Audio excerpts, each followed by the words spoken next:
Hey, what's good? Let's get back to talking about how to use somatic psych theory to have a deeper relationship with your body, to connect with your intuition, and how to prep yourself for trauma work. All right, let's get started. So, today we're going to cover a way our nervous system actually protects us, both from immediate dangers and also from traumas. This is our dorsal vagus's shutdown response. To recap, your autonomic nervous system is made up of two parts: your sympathetic nervous system, which has your fight flight, and your parasympathetic nervous system, which has your vagus nerve, which we're gonna divide in half. And there's your dorsal vagus and your ventral vagus.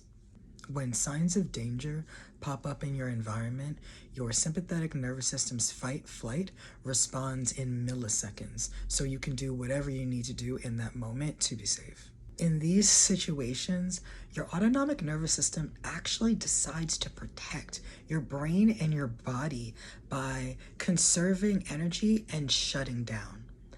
I like to call this low power mode too because it reminds me of how smartphones will also conserve energy and partially shut down in order to survive for longer.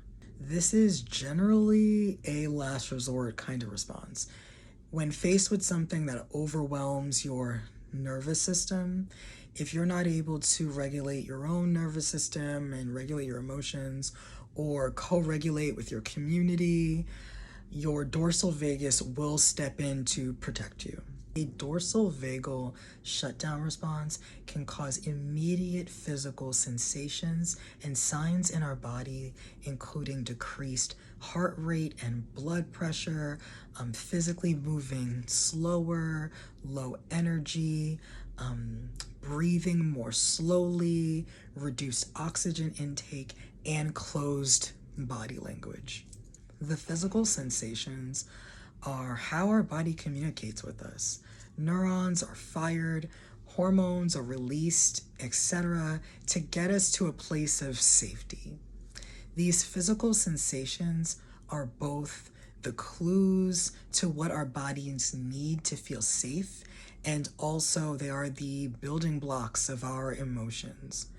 So, learning how your body communicates in particular is actually the first step to learning how to understand and regulate your emotions. Relatedly, some feelings associated with dorsal vagal shutdown include fatigue and exhaustion, low pleasure, feeling overwhelmed and overstimulated, feeling stuck, feeling disconnected, less energy and or desire to speak than usual, feeling dizzy, feeling numb, shame, fear, confusion, decreased sex drive than usual.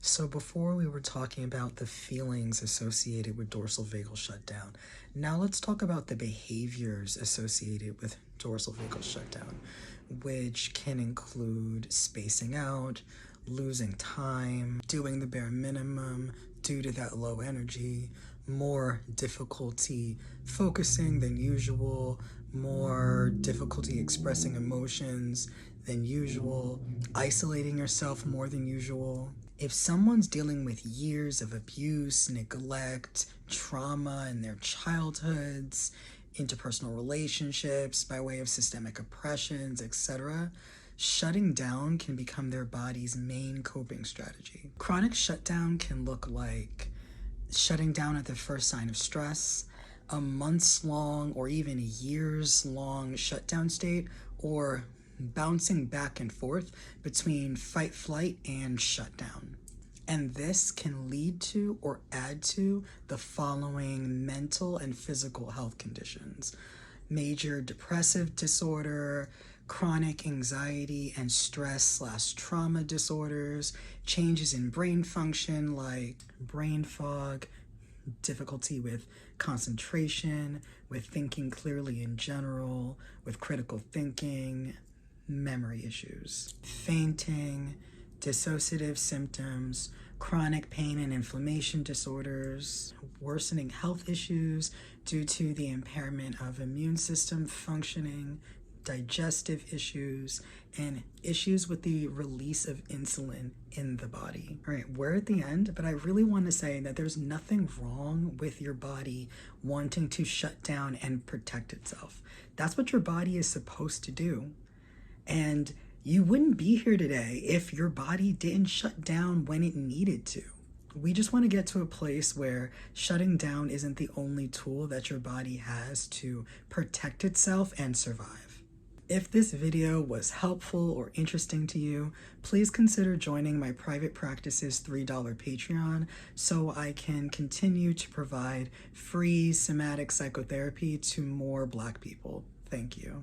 The next video is going to continue our deeper look into our parasympathetic nervous system with our ventral vagus and its feelings of connection, safety, and clarity.